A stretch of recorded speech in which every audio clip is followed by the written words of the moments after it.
অনেক সময় মানুষ খামাখা সন্দেহে পড়ে, অথচ সে সন্দেহ বড় বিপজ্জনক।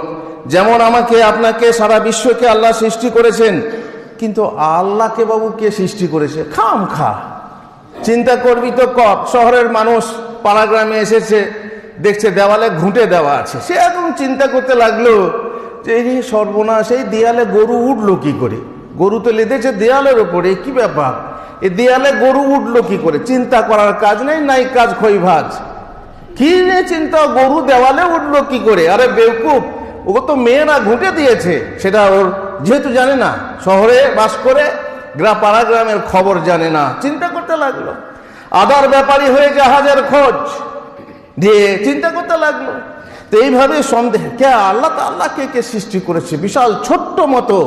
তুমি যদি শাক বেচা দাঁড়িতে সোনা ওজন করতে চাও, পারবে? শাক বেচা দাঁড়ি তোমার, তাতে কি সোনা ওই 10 গ্রাম 5 গ্রাম সোনা কি 1 গ্রাম সোনা ওজন করা যাবে? অসম্ভব। তুমি পারবে না শাক বেচা দাঁড়ি দিয়ে পাহাড় ওজন করতে। সুতরাং তোমার এই ছোট্ট দিমাগ দিয়ে তুমি এত বিশাল কি চিন্তা করবে, খামাখা সন্দেহ করবে? এটা তোমার উচিত নয়।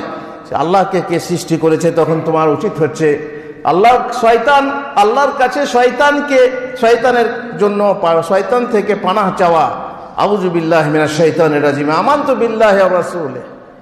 এই যে সন্দেহ, আল্লাহকে কে সৃষ্টি করেছে? কারণ আমরা জানি আল্লাহ নিজেই এসেছেন, তিনি হচ্ছেন আল-আউয়াল, তিনি ছিলেন আর তিনি থাকবেন, তিনি হচ্ছেন আদি, তিনি হচ্ছেন অনন্ত। সুতরাং আমরা কেন খামখা সন্দেহে পড়ি? খামখা সন্দেহ করা যাবে না।